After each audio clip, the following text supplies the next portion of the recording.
Call the meeting to order. Begin with the roll call. Roll call, Jeff West. Here. Ray Karen. Here. Ken Fletcher. Here. Jerry Quirian.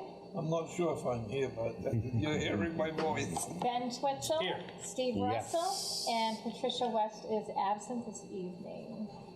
Recite the Pledge of Allegiance. Yes, I read that, sir.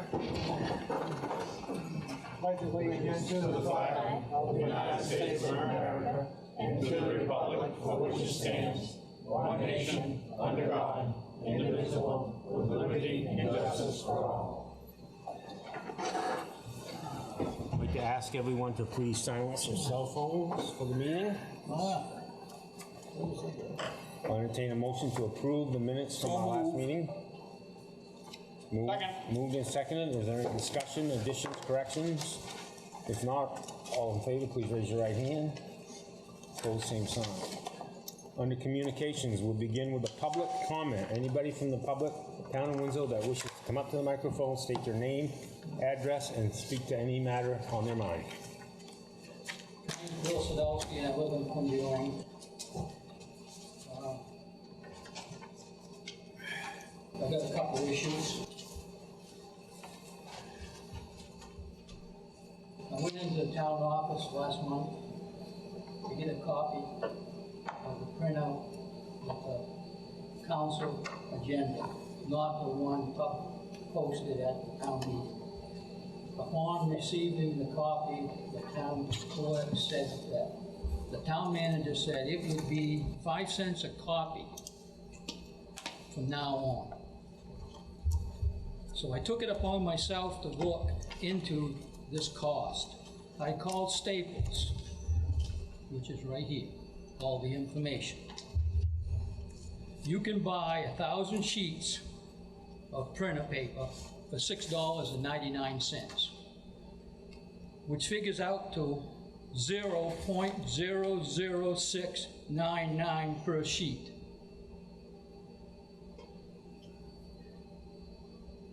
The copier is figured into the town budget, as is all the people who work in the town office, manager down. If I have figured this right, the town manager is making money off what is public information and should be at no cost to the taxpayers of the town of Winslow.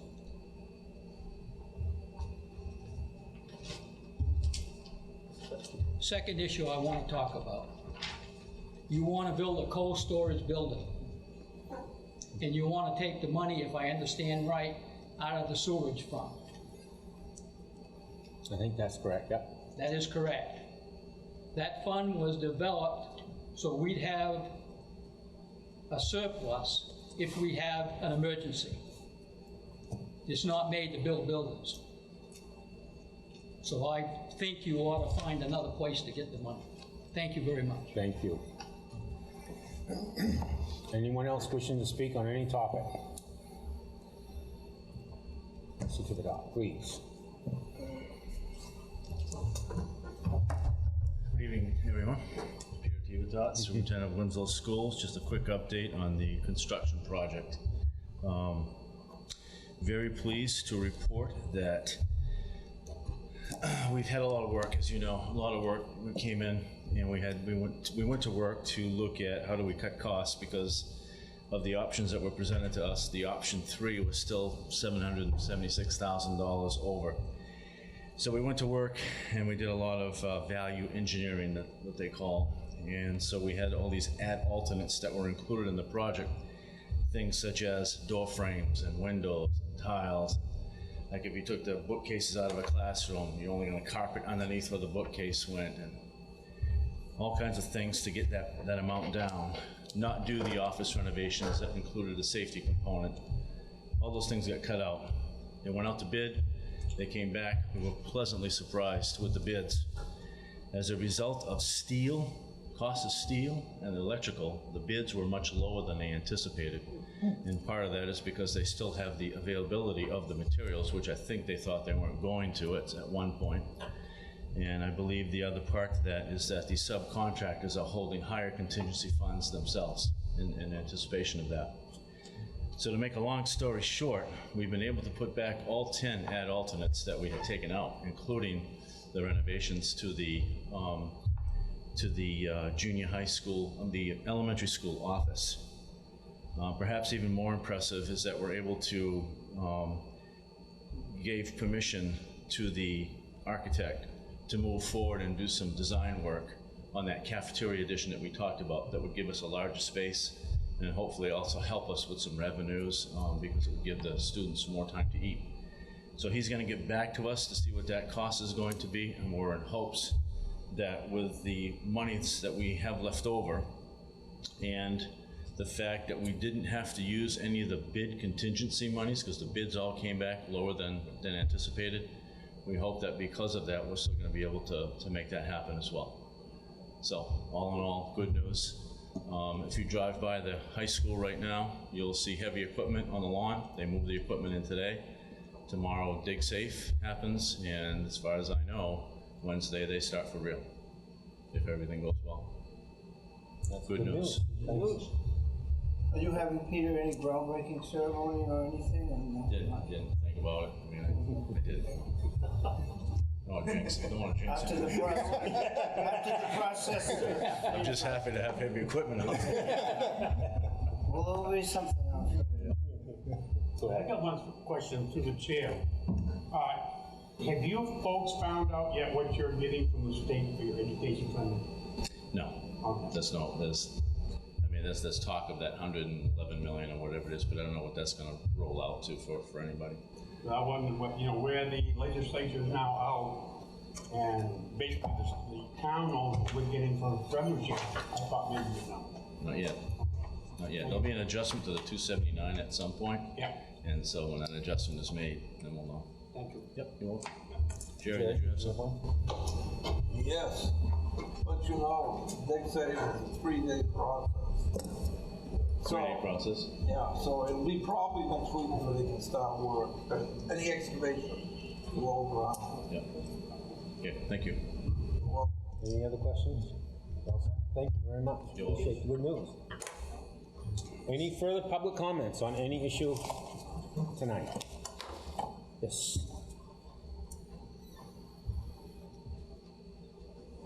Name's Fred McCall. I live at 706 Augusta Road. I came in last month and we talked about the rezoning of my property and several of the properties around the area. And I wasn't familiar with how this form works and whatever, and I thought we talked about it in the beginning. I think things got out of order, or there was some confusion of that matter, so I left when I thought it was done. Come to find out there was a voting and some more talk, public talk about that after I thought the issue was closed. So I came in to register my vehicle, and I found out through Michael and Adam, I believe, that the guys, the way the vote was, and I went on YouTube and watched the video and all that, but it seemed like the vote was split. Some of the properties got changed and some of them got tabled, and there wasn't a really clear decision on what was gonna happen with the rest of the property. So I did email, I think, Patricia West, which I believe is my representative from my district, to bring it up tonight. It's my understanding that if it wasn't brought up in the next meeting, then it couldn't be brought back up or tabled again. So I asked her to nominate that. Hopefully someone would second it. But the way it all went, I guess I'm not really familiar with. It seemed like it was a broken up discussion. Some of it got tabled, some of it didn't. I came that last meeting really to say more to the owner that wanted that, Michael Cloutier, and he didn't speak at the time that we were talking about it, so I didn't think he was gonna speak. So I really didn't have a chance to address my issues with him and his property adjoining mine.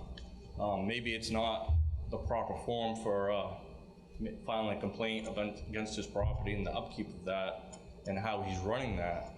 Maybe it's more a code enforcement and the planning board, but I have some real concerns of him running a business over there if he's gonna continue to keep his property in the shape that it's at now when it's under a residential statute. And I understand, I think through Adam and some of the code, that when he did apply for the building permits and he was given those, there was some verbal agreements, and those verbal issues that went with the permit didn't get made, and the tapes got deleted, and no one could go back and hold him responsibility. So my concern is, again, with his the way he went about that and how he would go forward, I think I have a lot of reservation and what will happen with that property now. And I did bring pictures in.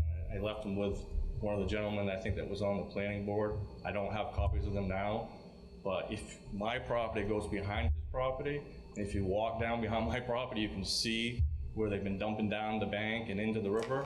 And if we can't control that now, and he gets what he wants to create a business and go forward, I think we're gonna have even more problems with dumping and that property over there. I'm not sure what his intent is, but from my understanding, he's already in violation. Too many unregistered vehicles on that property. Regardless, he's leasing it to someone else that's running a repair business or not. It's per property, I believe the state law is. And I think to get a sales permit and to run a business over there is just a way to circumstance the already law to have unregistered vehicles. I don't know if he's selling them or what, but there's all kinds of vehicles there that have been there for over a year. And if he's already in violation of the code and the Winslow state ordinance, and nothing's being done, then my concern is it's just going to continue to spiral effect. So I would like that brought back up, and those considerations to be brought in, and maybe that his property gets put on hold if that's the right form and concern for all this. Again, I'm not sure how this all works, but and then. My concern was with his property for not having it done, but if it's going to go forward, then I like to have my property included to be one of the properties that's going to be moved to the multi-use zone. So then I may be able to benefit in the future of those same less restricted codes. I appreciate you bringing that up. I don't know what we're gonna do tonight, but I think it's is it on for the second reading tonight? No, actually, it's not. I thought that was supposed to come back around this month. Was it tabled? No. Because we amended it. Right. Or we amended it and then passed it? Yes. And there's only one reading? That was the second reading? Okay. Second reading. Okay.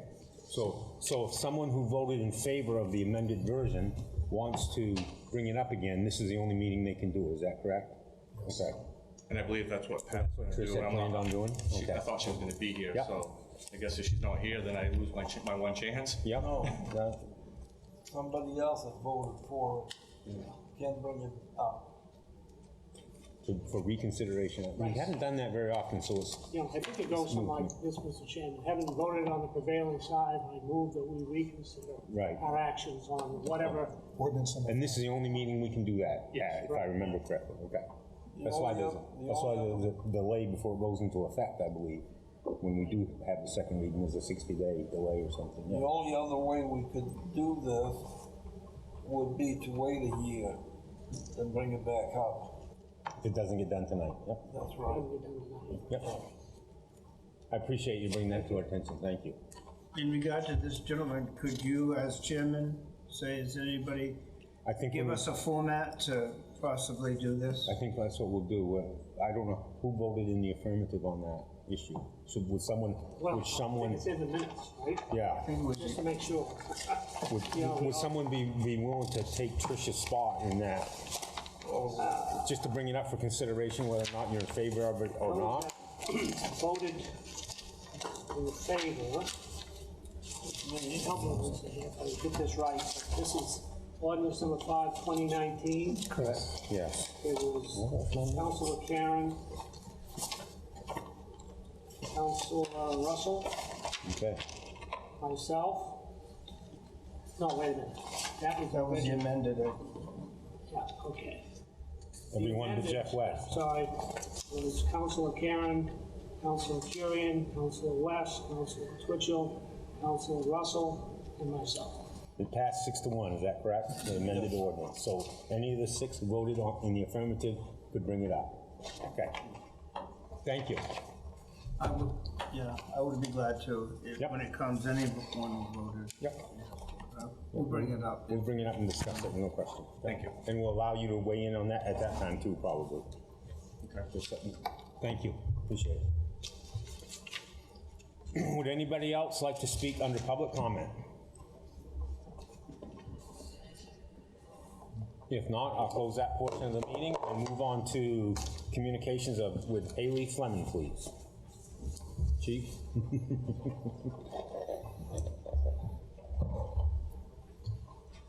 Good evening, councilors. As you're probably aware, I'm work downstairs as the captain of the police department. I recently attended a pretty exclusive training that I'm here to talk to you guys about and just update you with my whereabouts and what I've been able to bring back. As some of you may know, I was selected to attend the FBI National Academy, which is in Quantico, Virginia. That includes living there for 10 weeks and going through that training. A couple of things to tell you kind of what that academy is about. It was established in 1935. At that time, the U.S. government was thinking that we should have a regionalized police force, as most countries have, instead of every little town and municipality having their own, being one large police force. J. Edgar Hoover, who was the director of the FBI at the time, said, no, let's not do that, but let's create a training in which we can bring law enforcement executives in from all over the country and train them to the best standards and have some consistency, but leave them independently in their own agencies. Thus, this FBI National Academy was created and has been running since 1935. My class was the 206th class since 1935. We had 256 students, 35 from international countries all over the world, 221 from America. These countries included France, Germany, Spain, Brazil, Kenya, Cyprus, Moldova, all over the world, Saudi Arabia, and had a lot of interaction and opportunity to speak with these people and hear their different ways of doing policing and bring back a lot of that. Of course, with our Constitution, it varies very differently from one country to the next, that a lot of places don't have a Constitution to protect citizens from government action. Out of the 221 Americans, something noteworthy, I happen to be the youngest person in the class. There was one person younger than me that was from Australia, but out of the Americans, I was the youngest person in the class. There were 49 of the 50 states were represented there, and the state of Maine, how it works geographically, they run a couple of these classes a year, and the state of Maine gets one opportunity to send one person from the whole state to attend this. So getting in from Maine is highly, in my opinion, prestigious and hard. It's hard because they're only getting the opportunity to send one person, where places like Ohio and these other bigger states are having the opportunity to send 7 or 10 people per session. In my class, I think there was 21 or 22 just from Texas. Even in NYPD, which is the largest police department in America, gets 3 slots per session, but out of Maine, we only get 1. And it's not necessarily due to population, because in my class, Alaska had 3 representatives, but they only have 750,000, where we have about 1.2 million. So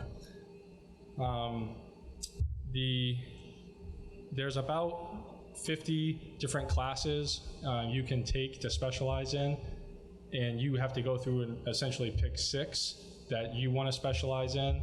I was fortunate and got not only the things that I wanted to do, that I wanted to pick. A lot of people kind of got the leftovers if they weren't picking it right at the deadline. Just to briefly talk on those and kind of relate to how it relates to what I can bring back to the town and to the police department. Within each one of these classes, there was multiple classes to attend. I ended up attending 141 separate classes while I was there, but the 6 areas of specialty were critical incident leadership in incidents that involved hostage or crisis negotiations, fitness in law enforcement, which was not only exercising and whatnot daily, but learning about nutrition and how the body works and how to emotional wellness and well-being and staying mentally fit, which is good to bring back. And there's a lot of suicide in law enforcement, and try to work on some of that. Essentials for law enforcement leadership. This was just a class about leadership and creating good followership and being able to boost morale and make the best decisions possible for an agency, learning the best ways for positive discipline, etc. The next one was overview of forensic science for police managers. So this isn't necessarily me going out and doing forensics, but rather arriving to a scene that needs forensics and knowing what the resources are, knowing how to, what maybe we need to preserve and what not to a higher level. This provided an opportunity for just the people in this class to get a tour of the FBI crime lab there in Virginia, which is 460,000 square feet. You couldn't imagine it unless you see it. And when we were in there, there's a running log of a computer of how many people are in there processing evidence. And just while we were in there, there was over 1,000 people inside processing evidence. 80% of that is sent to the FBI by municipalities just like ours. Only 20% of what they do is federal, and they don't charge a dime for any of that, so we're gonna take it up. We're gonna take on some of that so that we can save a little money in the same time. Inside there, they have scans of every shoe print that's ever been made anywhere in the world, so that they can, if you get a partial shoe print, they can put it in their system, scan it, and immediately tell you what kind of shoes it was. Paint chips from every vehicle manufacturer from anywhere in the world, so that if there's any paint transfer on anything that you get, that they'll be able to tell you what kind of make and model the vehicle was from, et cetera. And the people that taught this course were lead evidence technicians on like 9/11 and some of the real big things that we've seen. The other specialty was legal issues and law enforcement operations. And this was an advanced Constitution class, learning a lot about the Bill of Rights and the amendment and how it applies in case law through the U.S. Supreme Court and how it applies to how we interact with citizens, et cetera. That was probably my favorite one.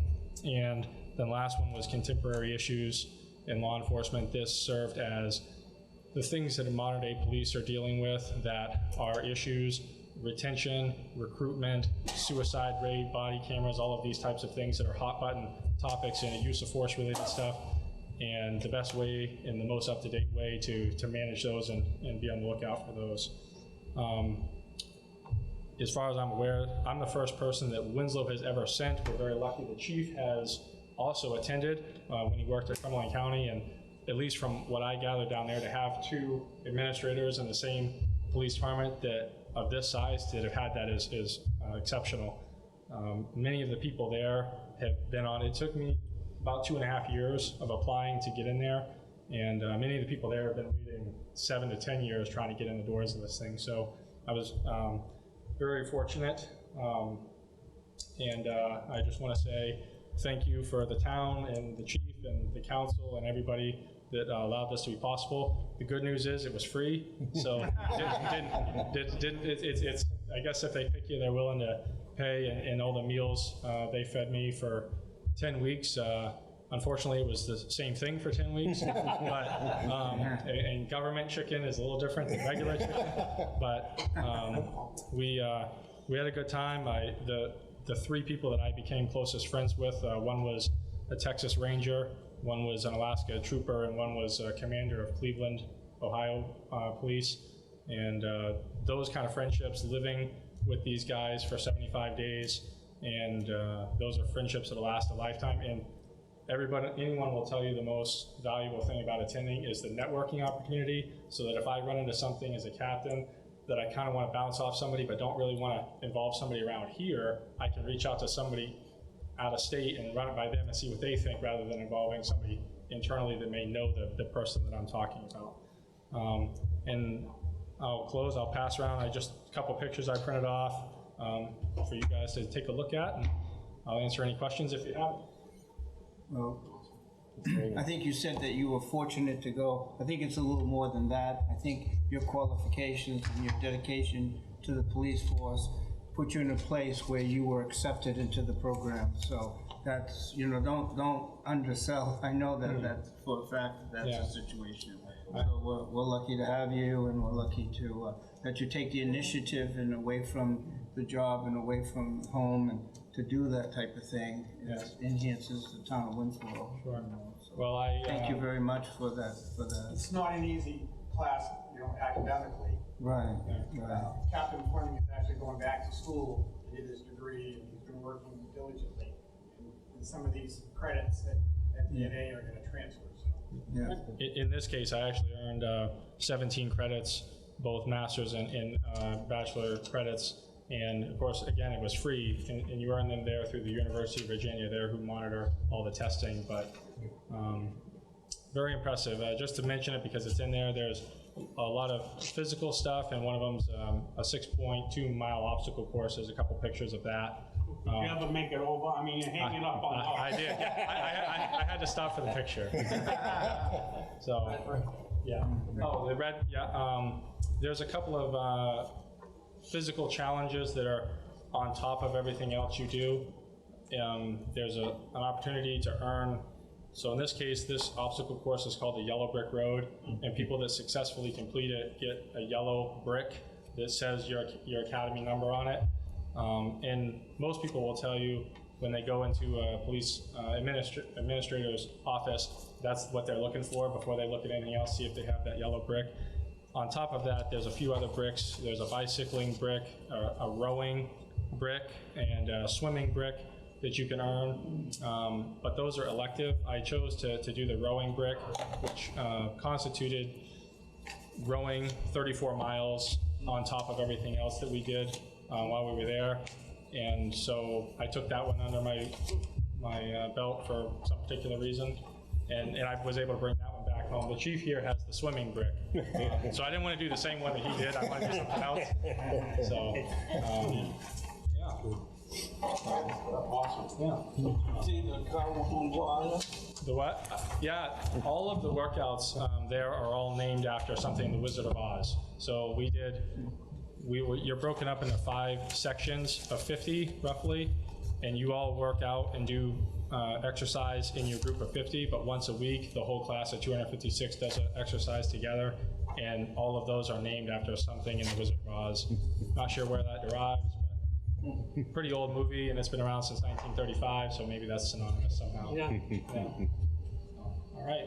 Well, again, thank you all very much, taxpayers and the town and the council and the chief and everybody for letting me have this opportunity. I really appreciate it. And Thank you. I don't look to let you down.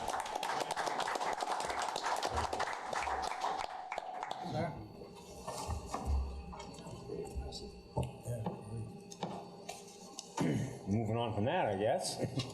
Reports of committees and commissions, and we begin with the town manager's report. So I basically have 2 things. The first one is at the last council meeting, we talked a little bit about the process for hiring the next town manager. So I did call David Barrett from MMA, who's got a lot of experience in doing that, and he said the process can take about 4 to 5 months. And so with that information, after talking with him, I put together a potential timeline that could be used. And so basically, if you advertise in February, you could take the month of March, evaluating the applications, and then conduct interviews, the first and second interviews in April and part of May. But the important deadline is to make a selection by the 22nd. That would give the potential applicant 30 days, which David said is pretty common. Just so that you know, mine is 60 days. So it's not uncommon that somebody might have more than 30 days. With a start date of June 22nd, and that would give the person approximately 7 days with me. If for whatever reason the person has to give more than the 30 days, then that's not an issue, because I'll just extend however long I need to extend for that to happen. We have to pay you for the extra? No. Okay. And the other thing is cost recovery. The fire chief is just looking at options of how we could perhaps reduce our costs or supplement some of the revenues. And so he's here if the council's interested to hear about the cost recovery opportunity or potential. Yep. Chief?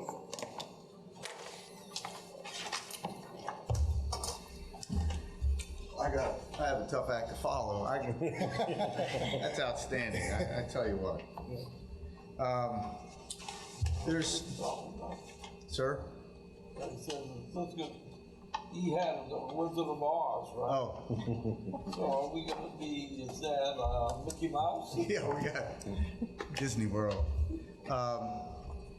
You know, I'm extremely grateful for this opportunity to work for you guys, and seeing Captain Fleming up here doing what he's done and what the fellas in the department have done, going to the advanced school. That just says a lot about the people that work here and the commitment that the town has to support the public safety partners that we have working here. And with that, I'm most appreciative of what the council has done in terms of increasing the staffing. And so I'm sensitive to some of the costs associated with that. So I'm always looking at ways to offset costs, one of which, of course, is the applying of grants. And I'll have more word on that probably by the end of the month. The other is there are some private enterprises out there that operate cost recovery businesses, whereby they act as a third-party billing for incidents within our town, where they would collect and we would get reimbursed for the town's expenses for the fire service to go out and mitigate the incident. For example, there's a fuel transfer truck that has a leak, and we have to go and spend hours, whatever amount of time mitigating that. We would forward our report to this company, who would then in turn bill the insurance company for that respective business. I am trying, like Mr. Hebner said, I am looking at ways to reduce costs. One of the things that I do not want to do, and we have the opportunity, because we'd have discretion to send the report, which reports we send. Meaning, I view the people that live in the town of Winslow as already paying for our service. So there's 2 motor vehicle accidents, and they're both town of Winslow. I'm not looking to double, what I would consider double dip. We have an individual or outside business that comes through our town and creates an accident, they're at fault. I don't have a problem with asking their insurance company to reimburse us for what we've done. This is not something that is new to the fire service. They have, and the gentleman that represents the company had a last minute thing. He couldn't make it. He would have been here to answer any questions you might have, but he's more than willing to come back in August. But I have a breakdown. Was this little information she handed out? Yes, they got the fact Okay. sheet. Yeah. So you can see the other towns that are currently doing it. It doesn't amount to a lot, but in my book, anything is better than nothing. And I just thought it would be a good idea to explore the opportunity. One of the reasons that it comes before the council is that in the event that we want to do this, then there has to be a statute within the code. And I do believe that we provided a town a sample or example of a code. Yes, St. Albans. St. Albans, that's correct.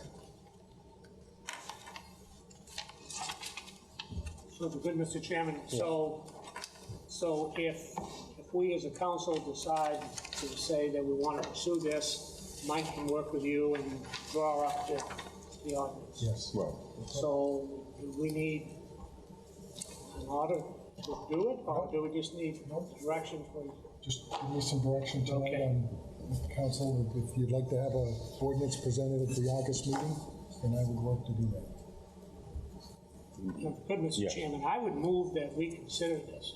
I did do a little bit of research, and this is, it's the idea that if your actions, either intentionally or unintentionally, incur costs, that why should the residents of that community have to bear that cost? So I think that the provision that says Winslow residents and businesses, because as the chief said, are already paying for it. Correct. We wouldn't come back to their insurance companies, but somebody who's not a resident, using the services provided by the by our community should, through their insurance,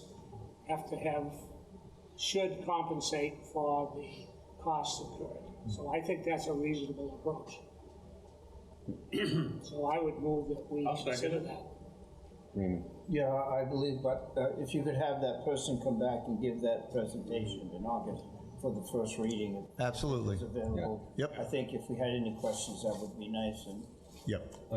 He apologized for not being able to be here, but it was just unavoidable, so. I assume they get paid by a percentage of what they collect? They do have a percentage. I think it's upwards to 20%.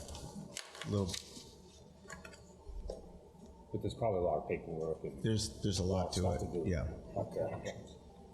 Does anybody else have any questions? Comments? Okay. So I guess you have your directions tonight to present something to us. Thank you, Chief. Thank you. Thank you. That's all I have to say. That's all you have. That concludes the town manager's report, unless there's any questions for the town manager. If not, we have department reports, finance committee report, the treasurer's warrants, and the financial report. I entertain a motion to accept all reports. Moved and seconded. Any discussion? If not, all in favor, please raise your right hand. Opposed, same sign. We now move on to old business. Ordinance number 7, 2019, an ordinance, excuse me, an amendment to ordinance number 8, 2016, personal rules and regulations for town employees. What is your pleasure? So moved. Second. Been moved and seconded, open for discussion. This is the second reading on ordinance number 7, 2019. Any discussion? If not, is that a roll call vote? It is. Okay, we'll have a roll call vote. There's no question. Jeff West? yes. Ray Karen? Yes. Ken Fletcher? Yes. Jerry Kurian? Ben Twitchell? Yes. Steve Russell? Yes. Moving on to ordinance 8, 2019, an amendment to zoning chapter 14, section 14-64B2, titled Private Swimming Pools and Pool Fences, by adding the underlined language and deleting the strike-through language in the attached reading. Second. Moved and seconded. Any discussion? If not, roll call, please. Jeff West? Yes. Ray Karen? No. Ken Fletcher? Yes. Jerry Kurian? Yes. Ben Twitchell? Yes. Steve Russell? Yes. Moving on to order number 12, 2019. This was a table from June 10th. Is that what I have? Providing for authorization for the town manager to build a 4-bay cold storage garage at a cost not to exceed $150,000. Moved and seconded. Open for discussion.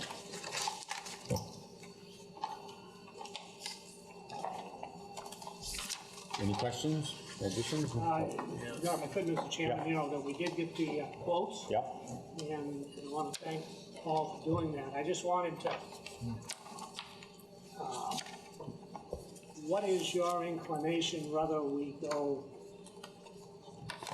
steel or we build it? Not we, but have it built.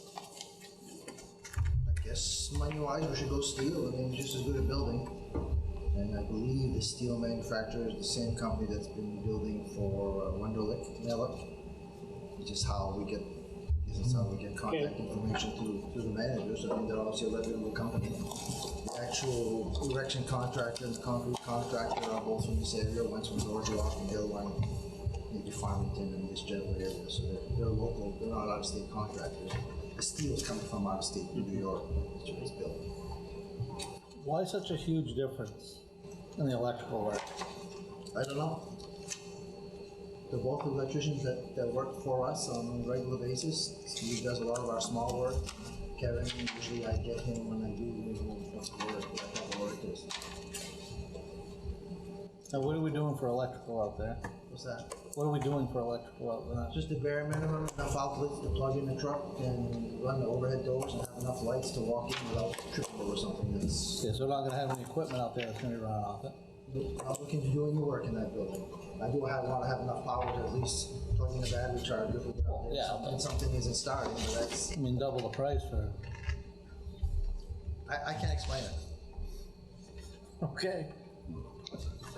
If I might, Paul, I was just having a conversation before I came to the meeting about the roof, whether it's a rolled roof or steel, you know, with the, or whether it's a screw-down one for I believe leakage. it's a screw-down roof, which is what we have on our building as well.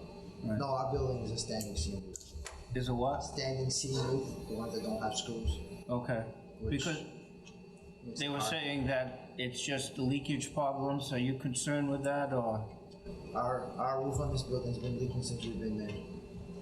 They still have problems, so some of this probably condensation, but Is there a lot of difference between a rolled steel and there's quite a difference in the price. in the price? Huge difference in price.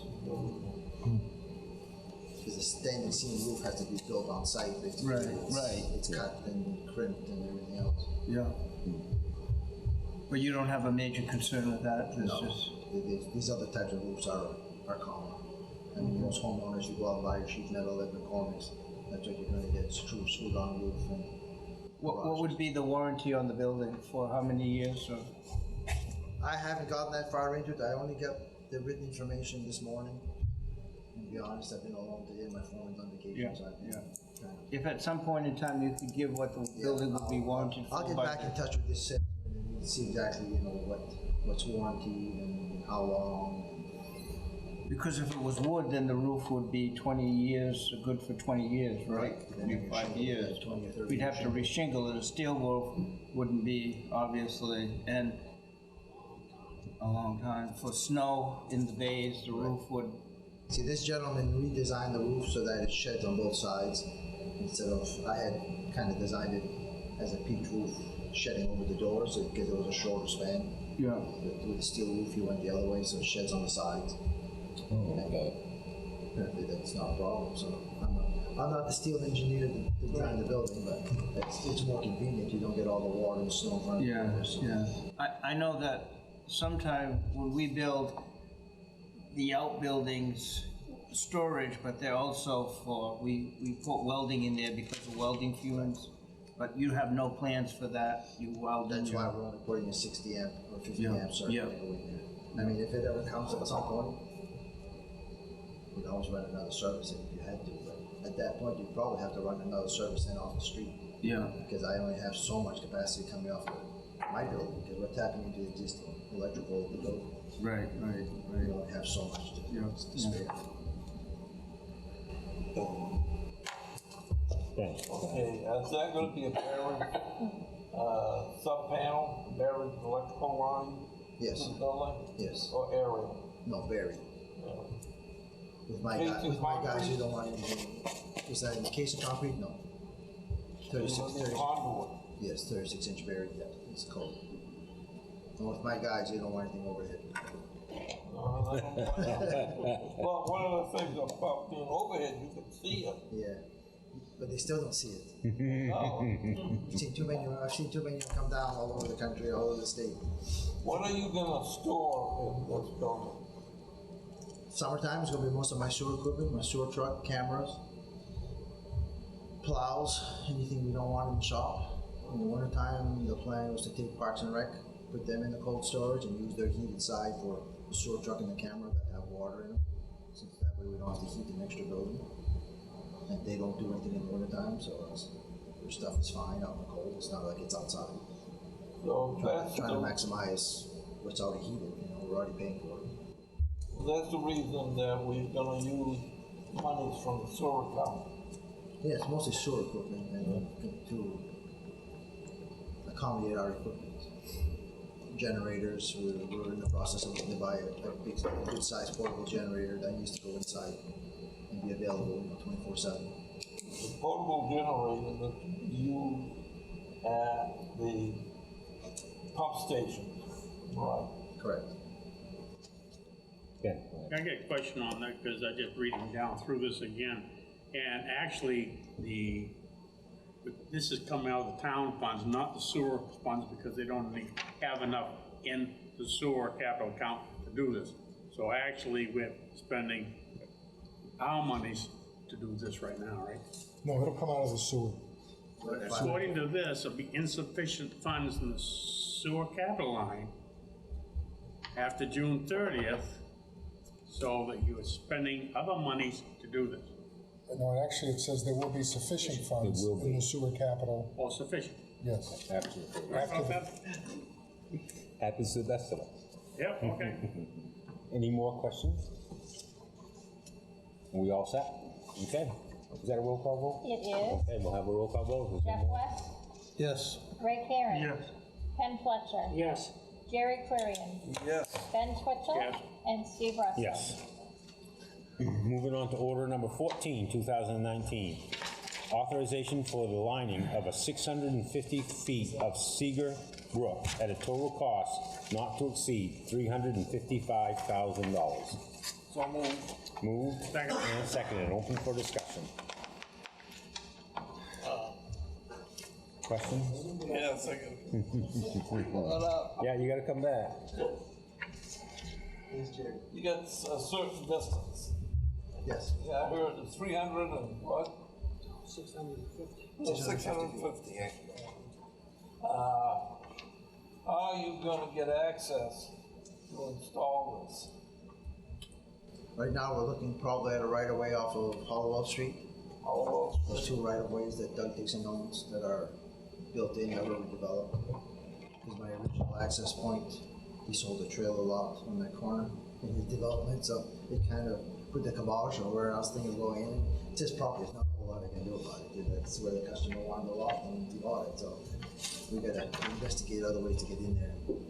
I haven't gotten that far. Now, you've gotta put in a structure that's big enough to handle Correct. that. Okay.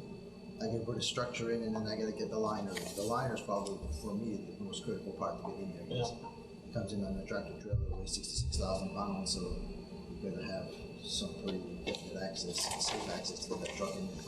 Getting it out won't be a problem, it's gonna be empty, but getting it full is gonna be fun. So we can't put something that they're gonna, roll the truck or get stuck there. When are you excuse me? When are you looking at getting this done? Be nice to get it done late July, early August, before September, before we start getting fall rains. So the flows are as low as possible in that stream so they can divert it and pump it around. Tomorrow, now that if it gets approved tomorrow, I'll talk to the engineer, make sure we get the contract signed for this work and firm pricing and get the ball rolling. So, we don't have a contractor yet. I have a contractor for the structure and I have a contractor for the liner. Okay. We just haven't signed a change order with the liner because the last year's contract, the price has gone up some for materials. Mind saying who the contractors are? Right now, probably McGee's gonna do the structure and the pipe, and In Situ Forum out of Massachusetts doing the liner.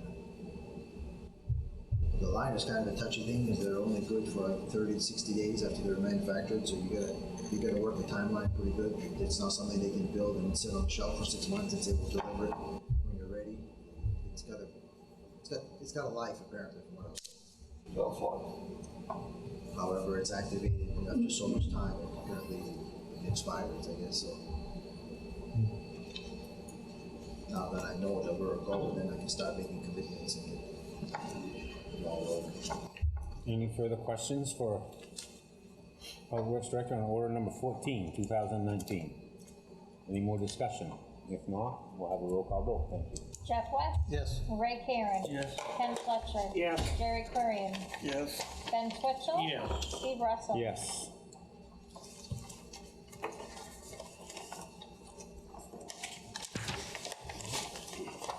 Okay, moving on to order number 15 on the new business. Order number 15, 2019. In order providing for the sale of tax-acquired property, be it ordered by the Town Council, Town of Winslow as follows, whereas the Town of Winslow has acquired 5.27 acres of land on the South Reynolds Road, tax map 5, lot 3H, has determined that the town has no use for such land. And whereas the town manager will be delisting the land with a local realtor. Now, therefore, be it ordered the Town Council, Town manager hereby authorized to negotiate and sell the tax-acquired property located on tax map 5, lot 3H through the listing realtor and to issue a quick claim deed for the property. What is your pleasure? So moved. Second. Moved and seconded, open for discussion. Everybody's all set? If so, we'll move on to a roll call vote, please. Jeff West? Yes. Ray Karen? Yes. Ken Fletcher? Yes. Jerry Querian? Yes. Ben Twitchell? Yes. Steve Russell? Yes. Move on to order number 16, 2019. The order providing for the authorization for the town manager to convert the town's existing streetlights to LED streetlights by signing an agreement with, to be determined, at a cost not to exceed, to be determined, be it ordered by the town council, town Winslow as follows, whereas the annual savings for converting to LED streetlight will be roughly $62,000, and whereas the payback will be about 3 years. Now, therefore, be it ordered by town manager hereby authorized to convert the town's existing streetlights to LED streetlights by signing an agreement with, to be determined at a cost not to exceed, to be determined. What is your pleasure? So moved. Moved and seconded. Okay, let's go into to be determined, I guess, Yes. right? So in my report, I gave you the three options, and I did add a 5% contingency because there may be some variance with that. So the council will need to decide. What do you guys like? And we do have a representative from Affinity here. If anyone had any questions of them. You know, I think, Mr. Chairman, I Yes. think, excuse me. Go ahead. No, go ahead. I'm sorry, yeah. No, I think that there are really maybe 2 or 3 key decisions. One of them is, does the town want to own the streetlights, which is really, other than just stay with CMP, they own them, they maintain them, and then the other option is for the town to own the streetlights. And then the next question will be, which of, if we decide that we want to own them, which of the proposals that have been presented would be in our favor?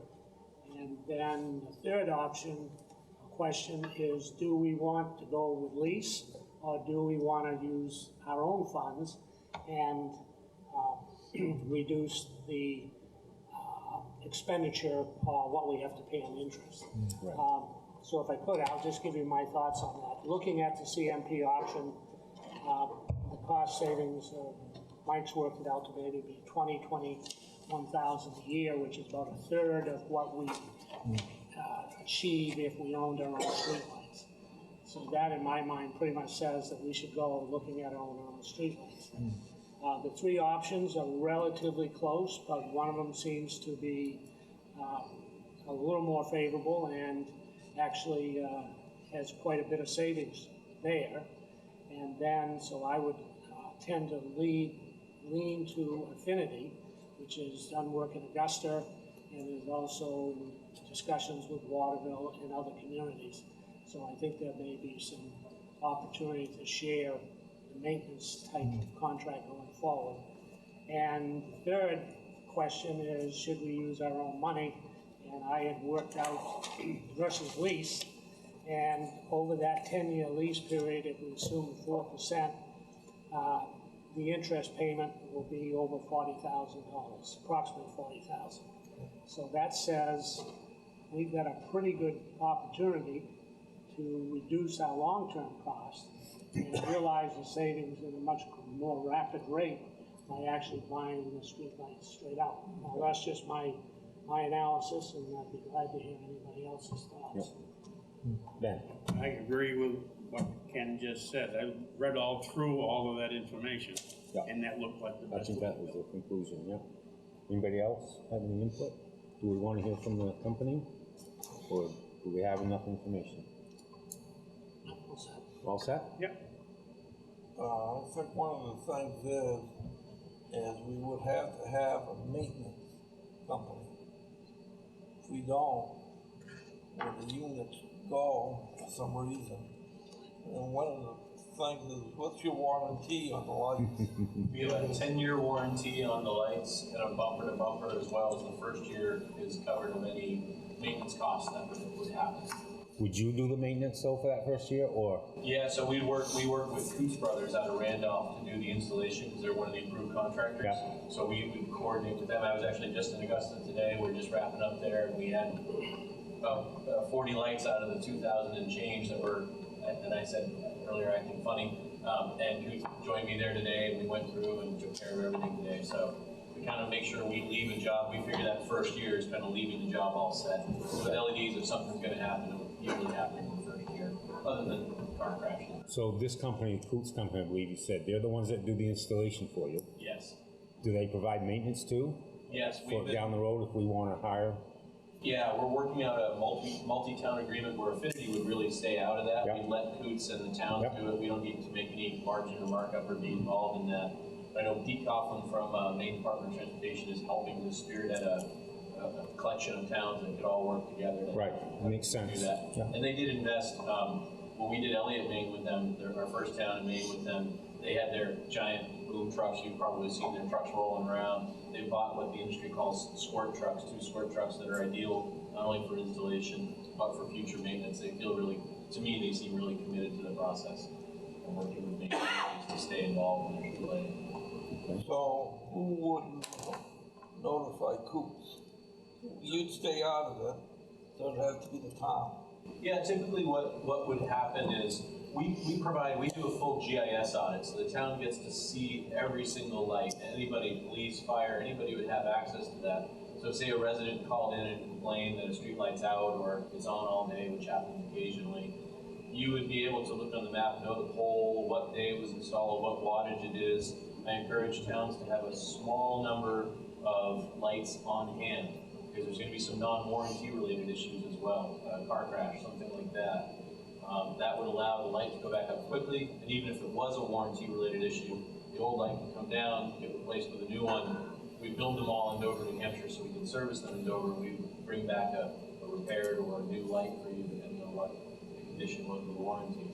Are you going to change the warranty period from 10 to 20 years?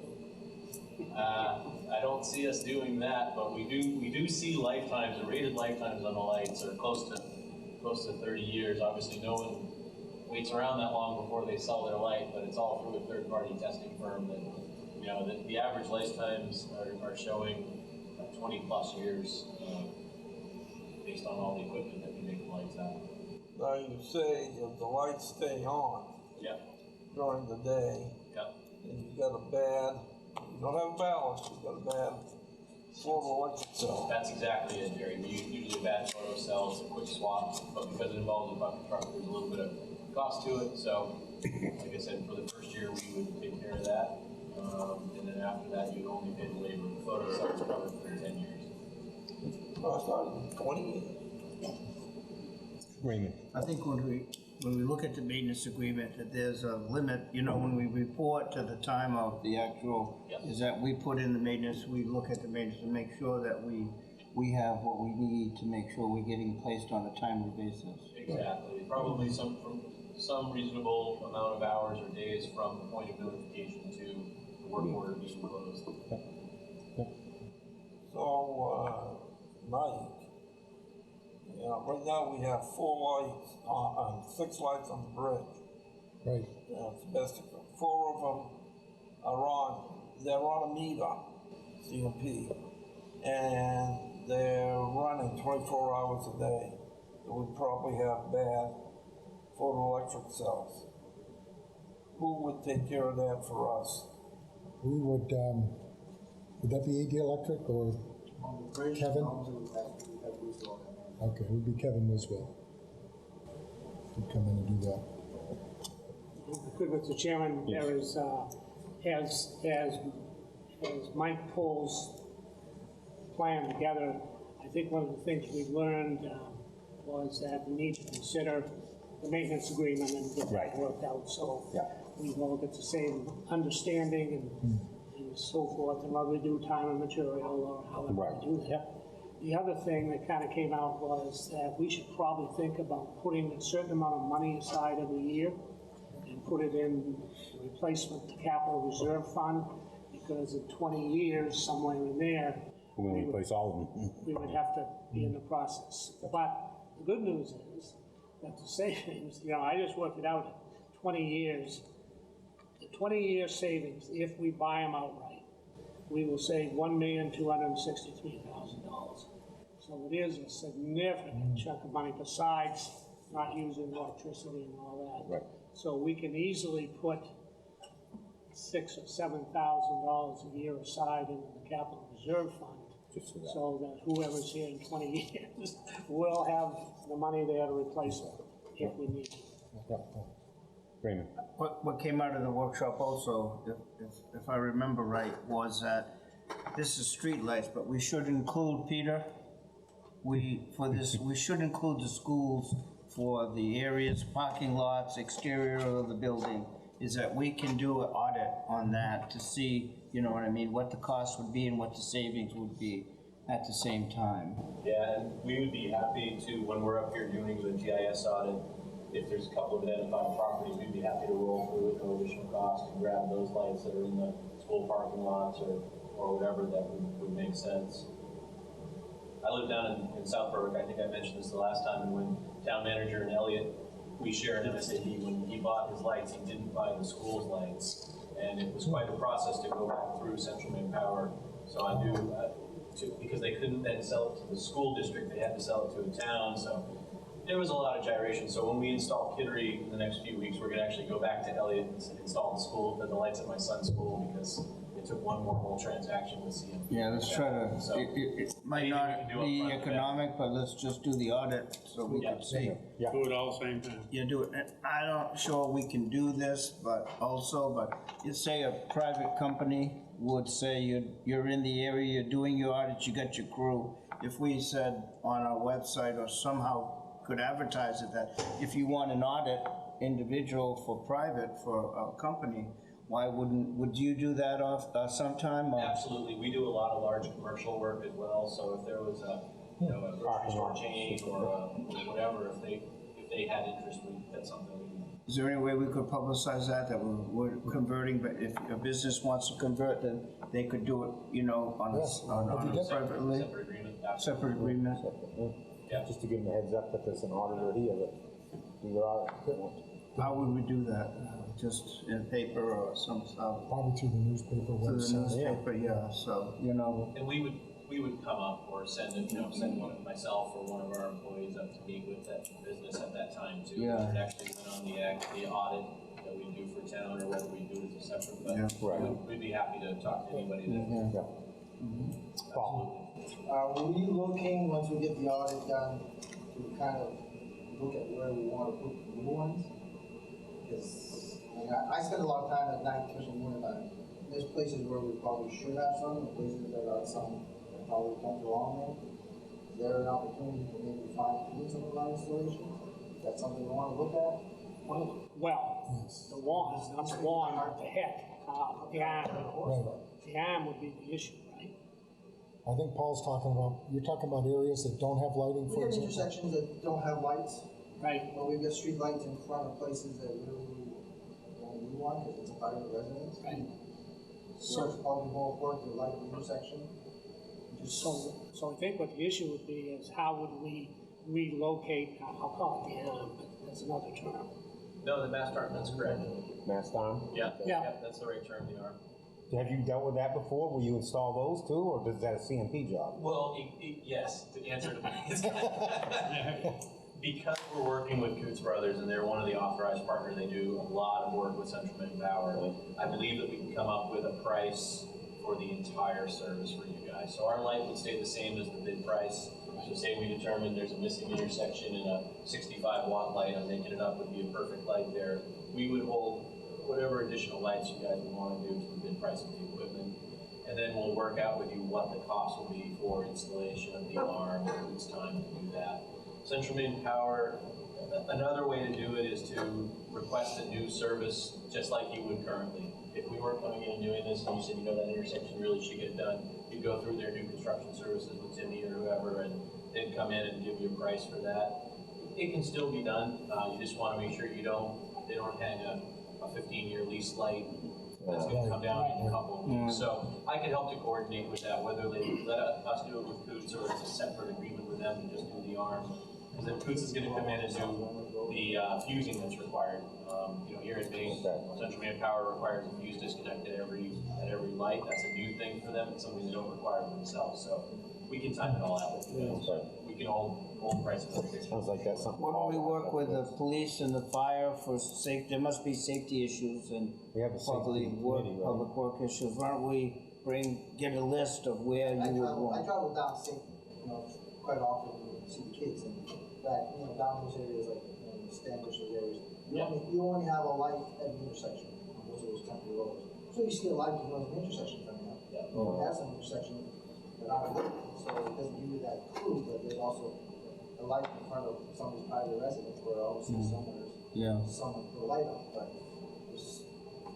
Can you work with, Can you work with Mike and you guys to make a list and keep it separate so we know, because that'll be additional costs. That'll be additional cost. And what it would be and the safety aspect of it. Typically, what I like to do is I'm looking at the three gentlemen in the row right behind me here, is we get police, fire, and works together, and you got your crews out plowing, your crews out patrolling, and this guy, they're doing, everybody has their own reasons for understanding what lighting can should be. Once we get the audit done, it's a perfect time to look at the map. We do a color code of both the proposed wattages and also a shape code to say whether it's a street light or a flood, this legacy that's there.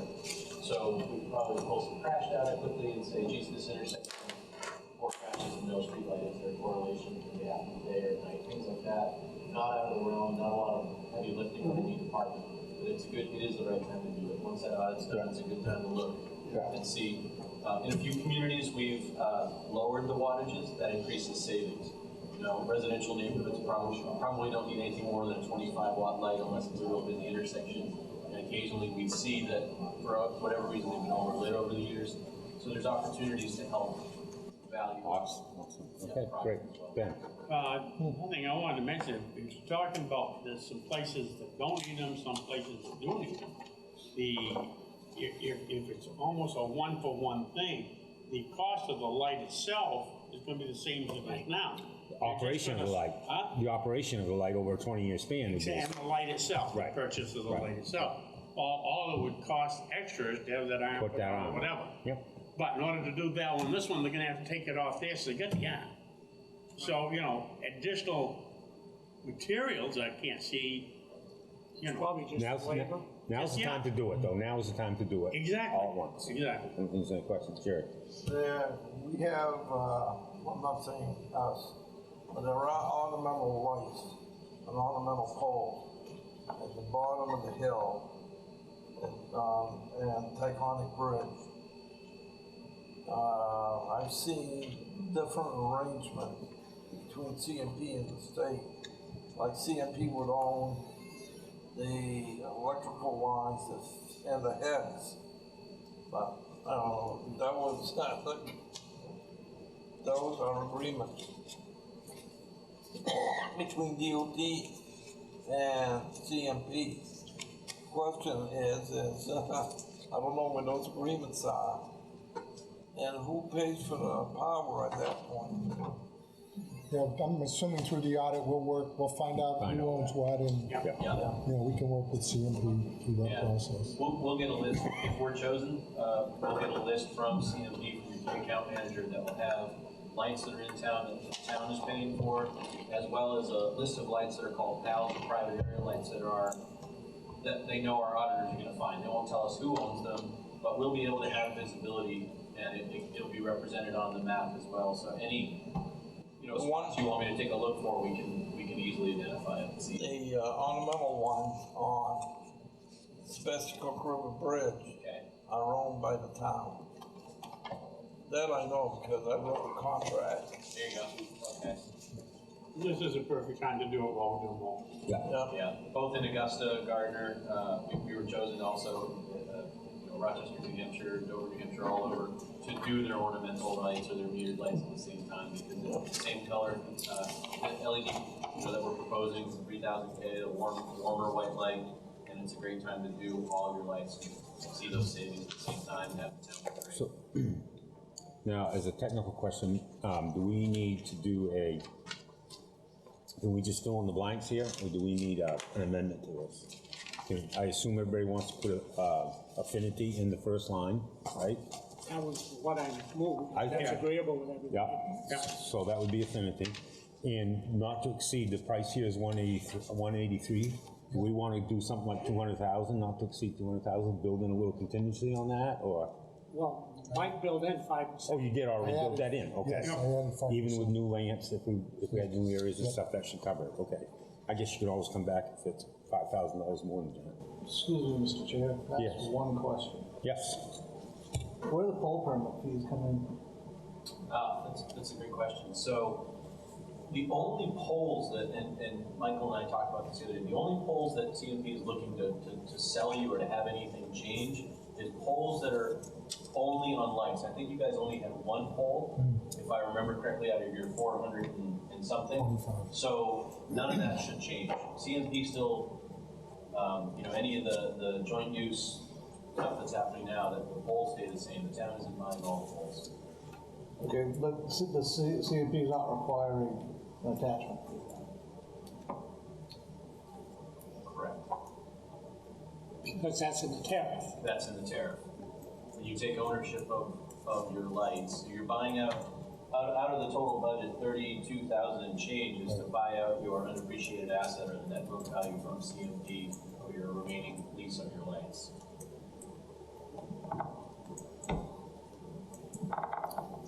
Any further questions? You all set? We will have a second reading on this too, right? Yes. So, Roll call. then we have a roll call vote, please.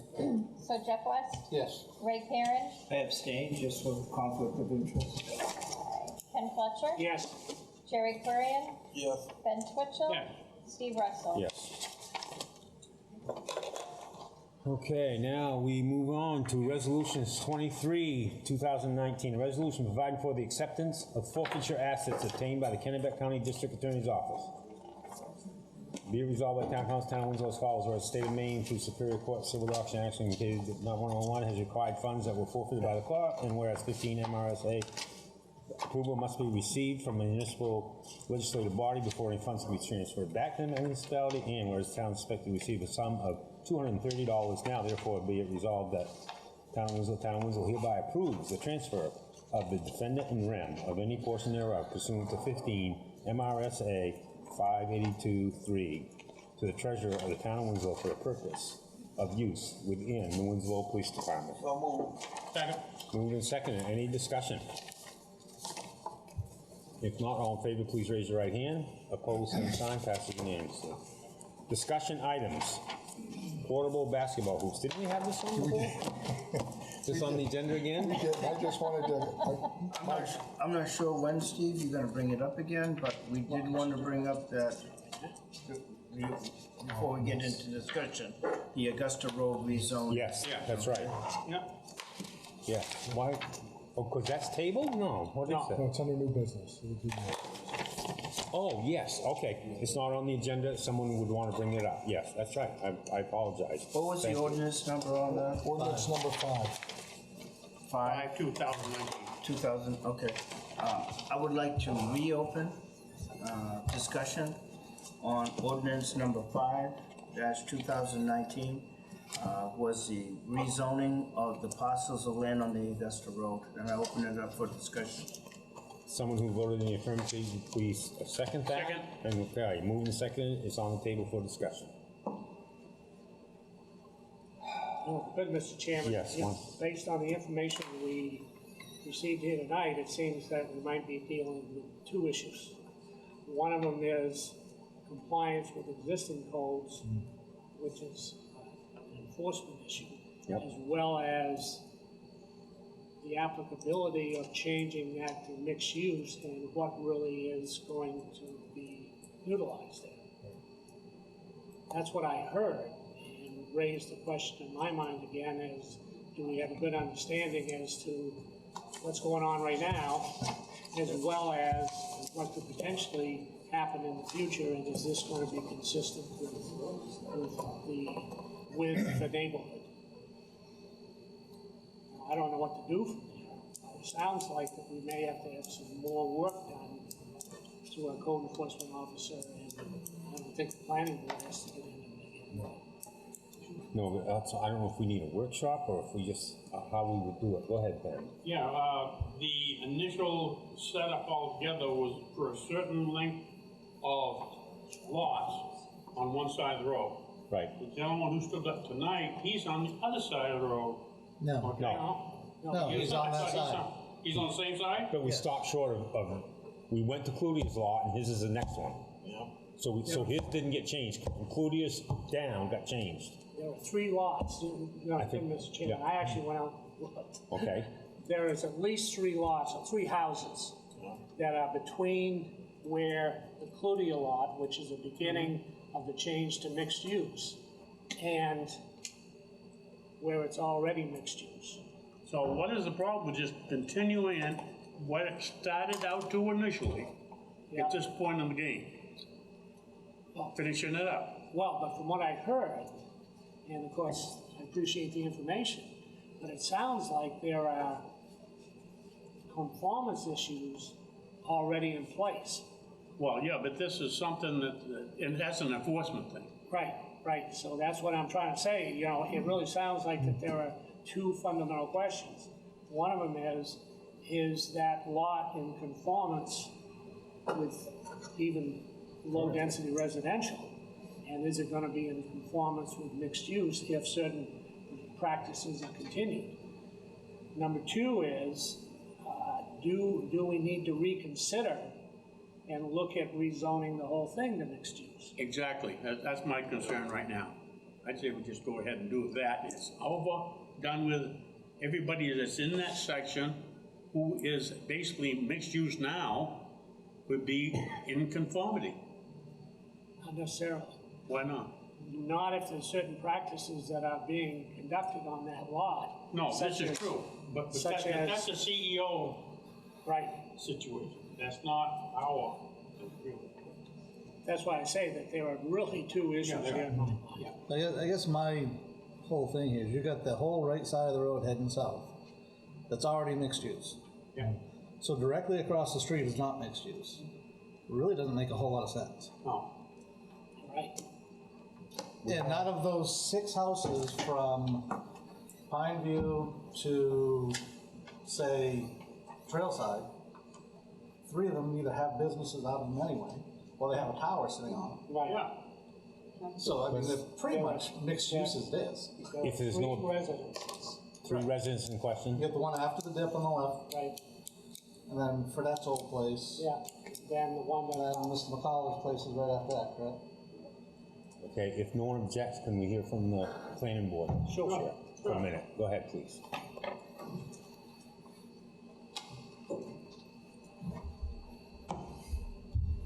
Gary Owen, with the planning board. This came to the planning board 2 months ago. We ended up recommending that the entire area from, I'm not sure of the numbers of the lots at this point, without it in front of me, but would be all rezoned to mixed use. There were complaints that came up in the last town council meeting from people who were not even residing in that area. And that tilted the wheel towards changing it to what you came up with, which I believe was 4 lots. So again, without the risk of calling it spot zoning, the idea was 1 lot was causing all of this. And now we have 4 lots that are being questioned by the resident who is an abutter to this remaining in the low-density residential. As I said, when it came to us, we talked about this, we kicked it around quite a bit, and when we, at the planning board, came to the conclusion that that whole area should be in conformance with the mixed use, identical to what's across the street. And so I'm open to any questions or comments or whatever. My point would be, and I was one of the folks that said this is what it ought to be and begin with. So I'd like to know why it wouldn't make sense at this point to do all of those lots that were originally approved by the planning board and put this matter to rest. That puts the zoning matter to rest, but not the compliance. Go ahead, Raymond. Yeah, Have you examined the lot that's in question here for compliance with the mixed-use zone? I am not a compliance officer. I understand from discussions that I've not been involved with, but overheard, that there are some concerns about that lot and the way that's being handled. That's not a planning board issue. Right. That's a code enforcement issue. Exactly. And the reason it came to us in the planning board was because of that code enforcement issue to start with. So here we are, back to where we started 2 months ago. And if this gentleman wants his business to open, then we need to accommodate the zone. But that doesn't mean we accommodate the non-conformance with the zone. That's my point. So, now I'm trying to remember. Say again? How far was the original? I don't have it in front of me, Jerry, but There's only 4 lots. We should have changed. it runs from the industrial zone down to where the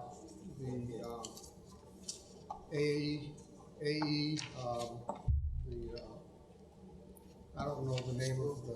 Basically, we make both sides of the road as a mixed use. Well, the bottom line is that if you're gonna change any of it, at this point, change it all, was what the planning board came up with. Okay. And now it's been nitpicked to the point where now it was down to 4 lots, and we have people who want that change to continue throughout that entire area. And I believe that Trish is one of those. Yes, right. So, that's my insight. Thank you. Thank you, appreciate it. So do we make a motion on this?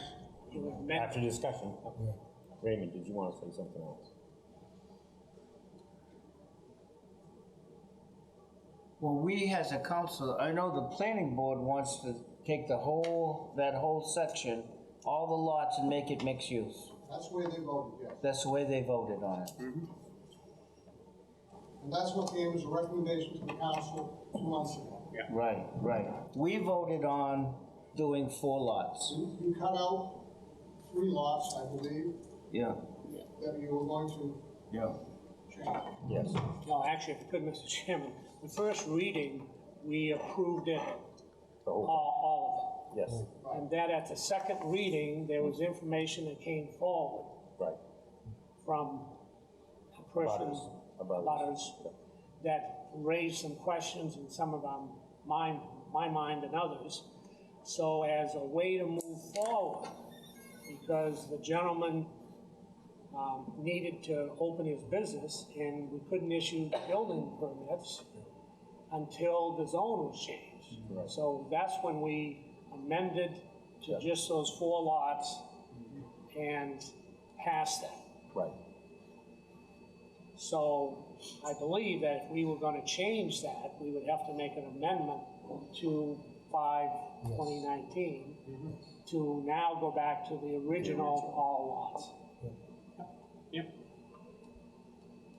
But that would be all the lots to mixed use. Exactly. Right. All the lots to The mixed use. original one we voted. We can't do either, that's right. So Yeah. that would be the Both sides of the amendment road we would could then do. be one We couldn't zone. make an amendment to say, are we ready to vote on whether that whole section should be mixed use? Are we as individuals here ready to do that? If not, then we would have to, we're bring it up to say, well, let's bring it all back to residential and then vote on the whole when we, I don't believe we can do I that. don't think you have to do that, because we went partial, and I think now we just make a motion to go with the original plan. I know. And then we just vote for that. A mixed use to whole section. Yeah. Every lot on both sides of the Augusta Road would be mixed use for a certain amount of time. I don't know how far. No, good, Mr. Chairman. We could do that, but one of the questions that I had in my mind, have we given proper notice? So that it doesn't look like after we've already passed it, we've come back and amended it without proper notification. I think the way we could do that, help me here, is that we could make that amendment to change it all back to mixed use, table that, and then consider it in August after we've given proper notification, if we need to do that. I'd like to have the public back in think the to get public should input have a on that chance. again. I think we really need that. Wouldn't hurt, on 1 month delay, after 3 months, certainly would, I think would be prudent, even if we are gonna change it to allow some more input. And we are not delaying the impetus that we had last month, which Right. was to allow the business to get whatever permits. So we aren't stopping that. It's just a question of whether we go back to change The whole thing, right. But can we do that where we already passed an amended one last month?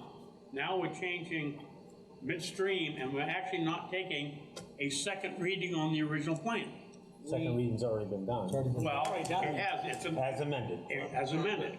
Right, but I think the procedure's right, that you can reconsider your actions, Which we're doing.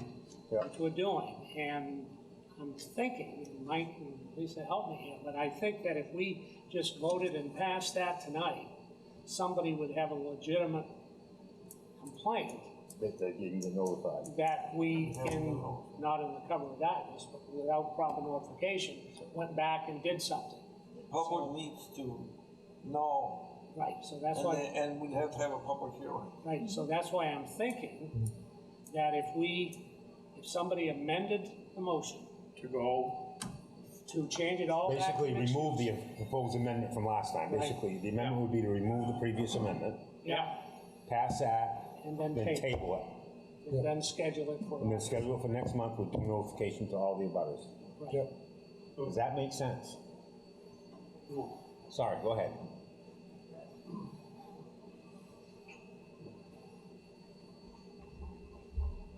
Instead of complicating this, why don't you just pass what you have in front of you and identify that you want to go to another motion, another Public hearing.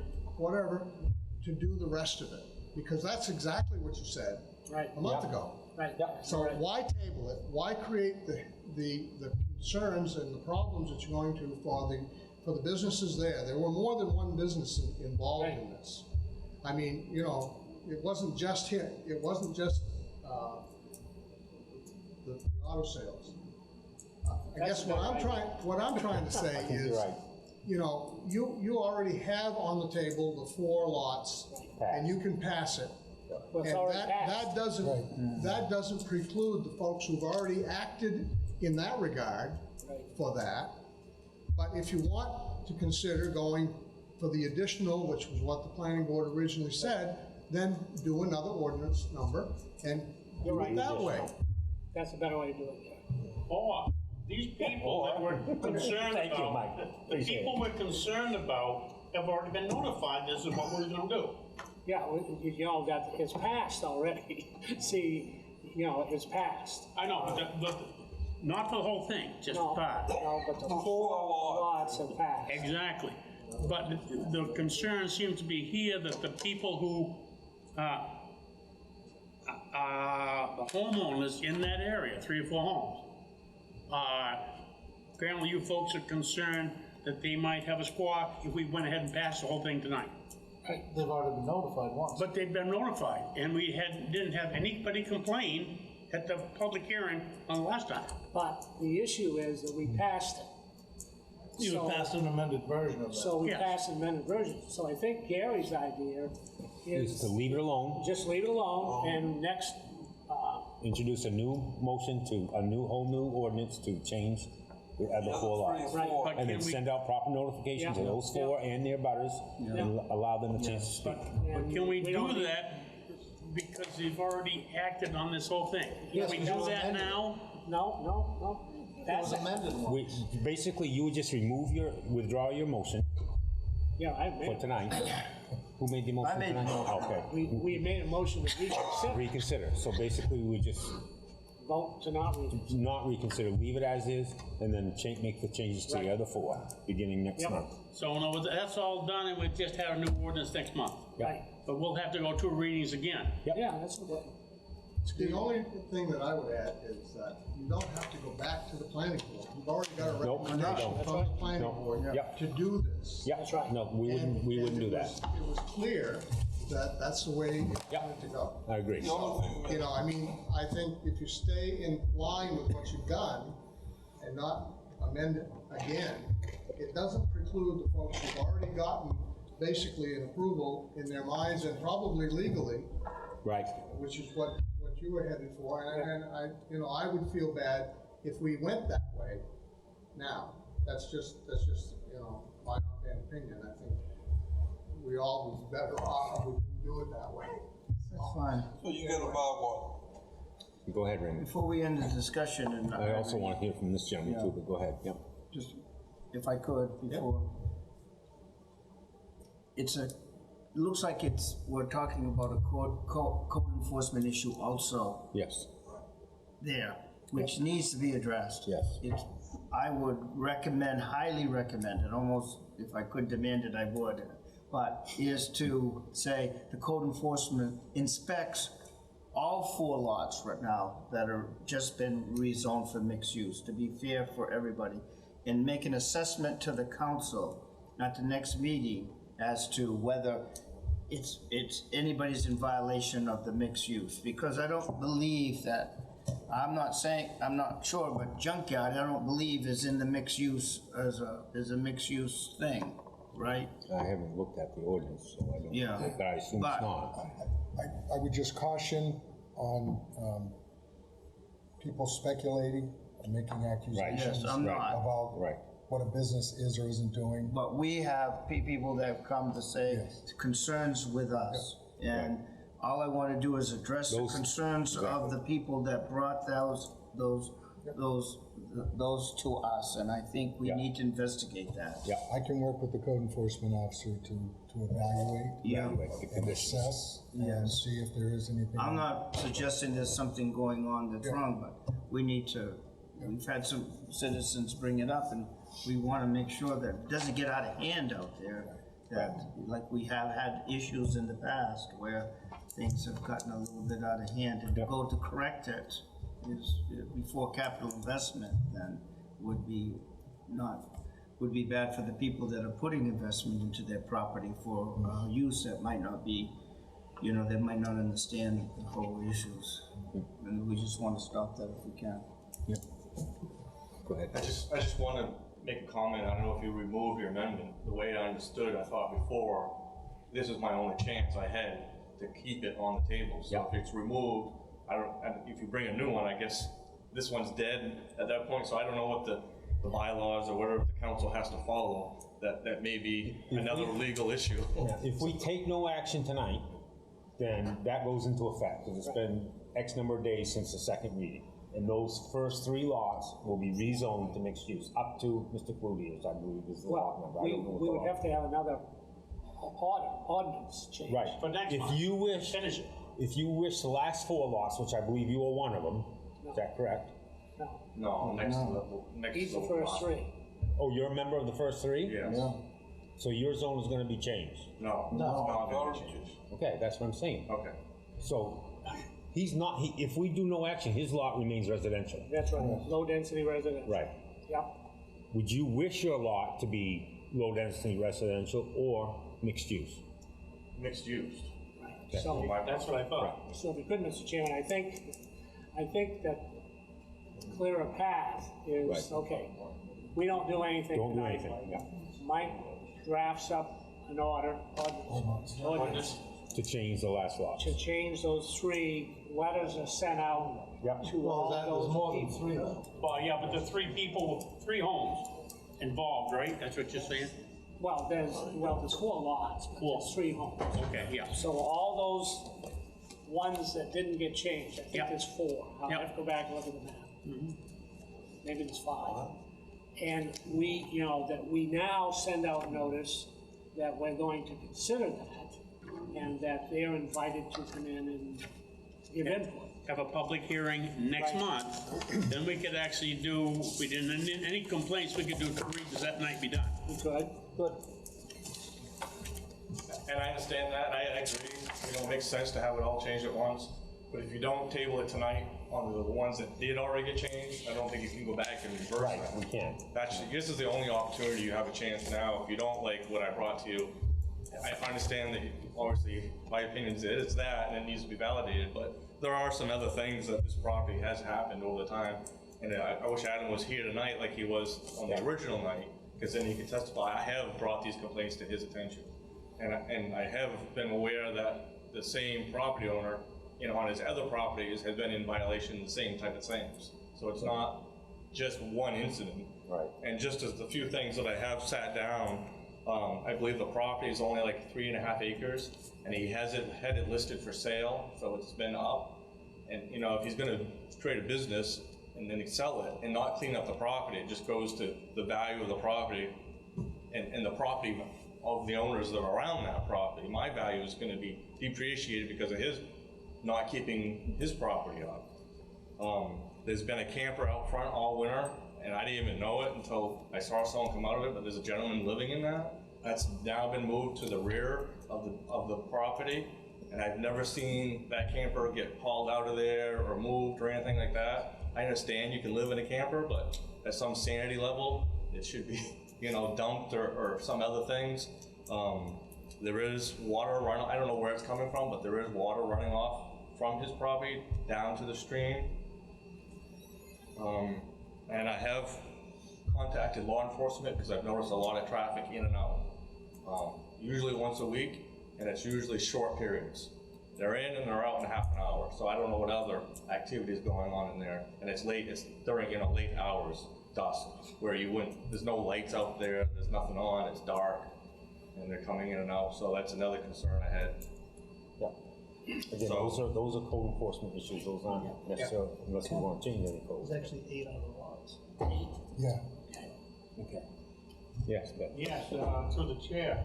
If we do nothing tonight, you're still okay, because you're in one of the ones we changed last time. No, because I have no option to change.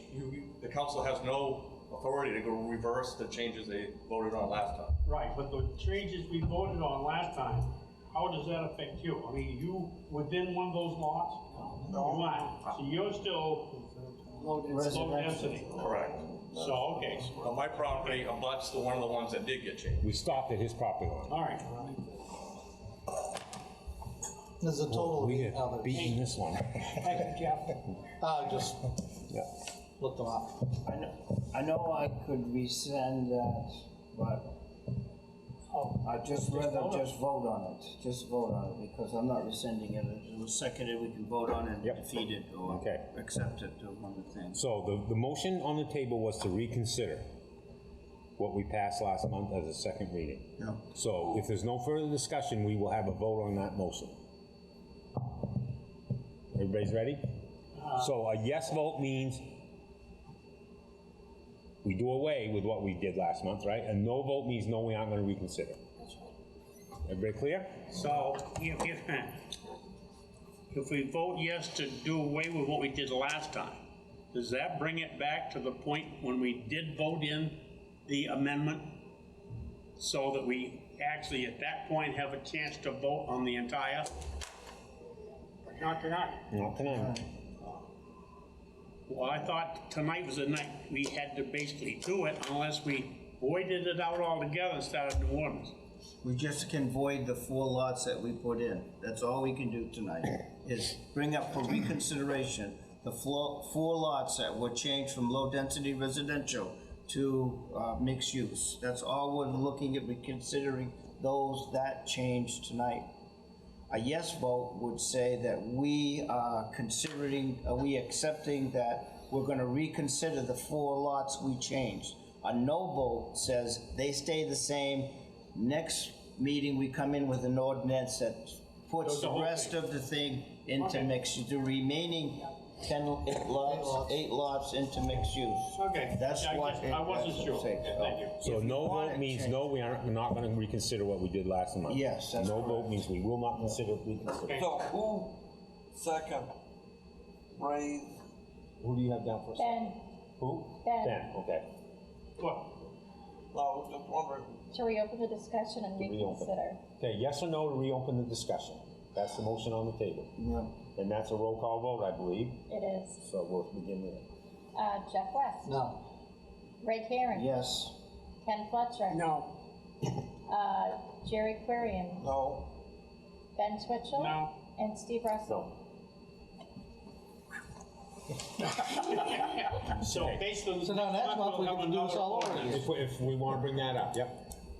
Right now, You're gonna have what one we of passed those last cars month next is month. now the law for next month. Okay. You ain't gonna worry about it coming up again, because it's coming. Well, they're gonna get a chance to go from Yes. low residential to mixed use. Yes. And that whole still get. Yes, but the ones that have already been changed are still gonna stay the way they were, They're okay? mixed use and they're Mixed staying use. there forever now. Exactly. Well, Okay. Well, I don't, yeah, we could. We've changed We them. could, we could, yeah, yeah. All right. That's a problem. Okay. Okay. Discussion on, what were we gonna discuss? Affordable basketball. Yeah, basically, I just wanted to let you all know that I couldn't find, there are no ordinances, no community has anything regulating basketball hoops. The only option would be, if you wanted to, is to just come up with an ordinance for anything in the town's right of way. You know, maybe if it creates a nuisance or a hazard, that, you know, at some point it would be determined illegal, and maybe we come up with some penalties if someone doesn't remove something. But if you think about it, we've got a lot of items that end up in the right of way, like mailboxes, for example. Trash cans. Trash cans. So, Trash cans are moved out. You know what I find funny about trash cans? CMB takes good care of them. Yeah. So, Mike, what you're saying is that there isn't a state law, there isn't any precedent established by other towns. No, okay. And that the only grounds we would have is that you've got your private property in a public way, which could be anything. Could be anything. I think what Mike and Martin and me have discussed was to formulate a ordinance like you cannot have vehicles in the right of way from November 15th till April 15th. That these would have to be removed. Isn't that the snow? Yeah, I think the ordinance allow if there's any interference with snow removal, we can have whatever that object is, whether it's a vehicle or anything else, we can have it moved. So if we just stick with that, then that would of course fall in the winter months. And, you know, just have the plow drivers let us know if there's something that's obstructing or preventing them from properly. And notify the people to move it. Yes. Or the storm plow moves it. The next month, that storm.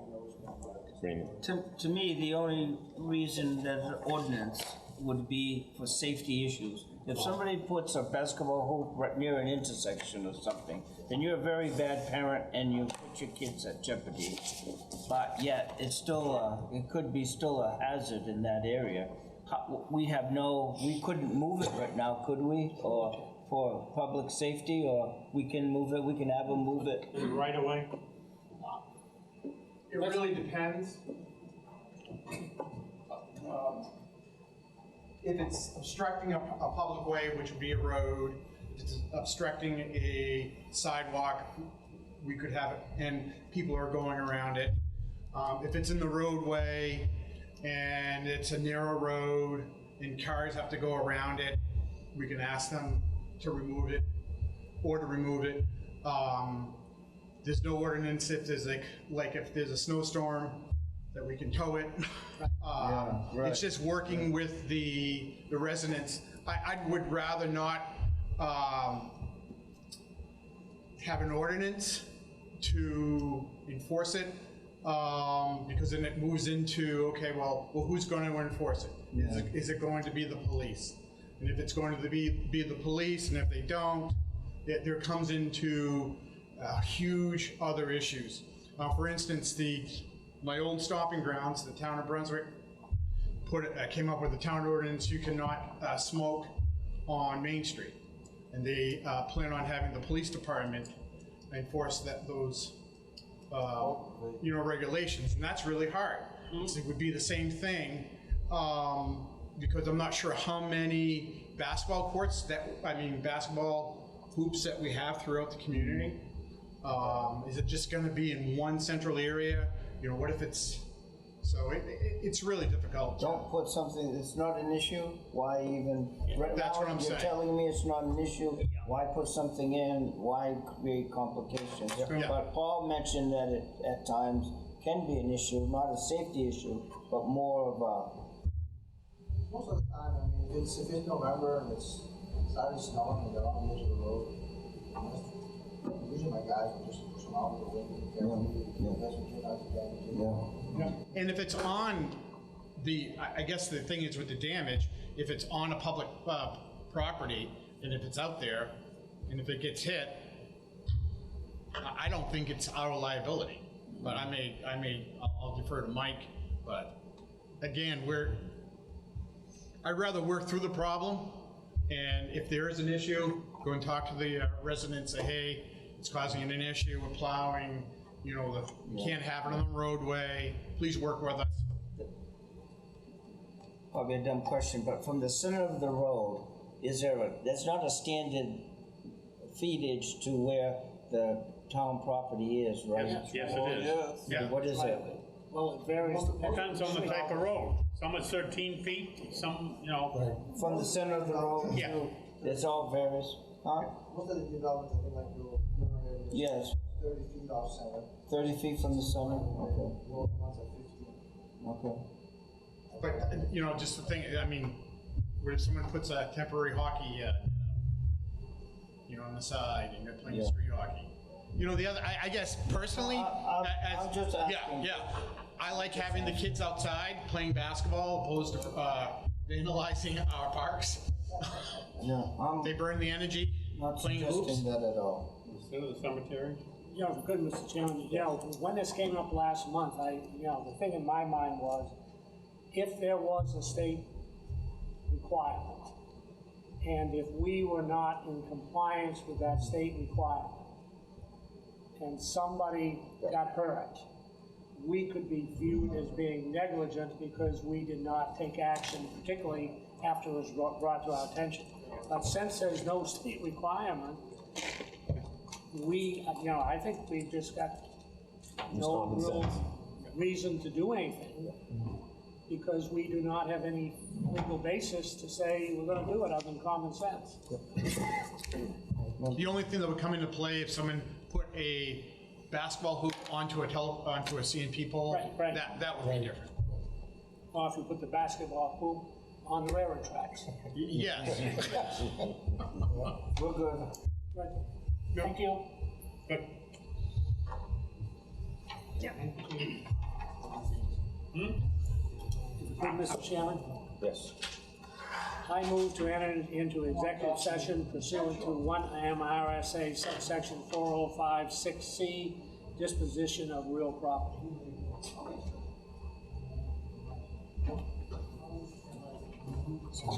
Do we have a second? Is there a second? Is there a second? Jerry.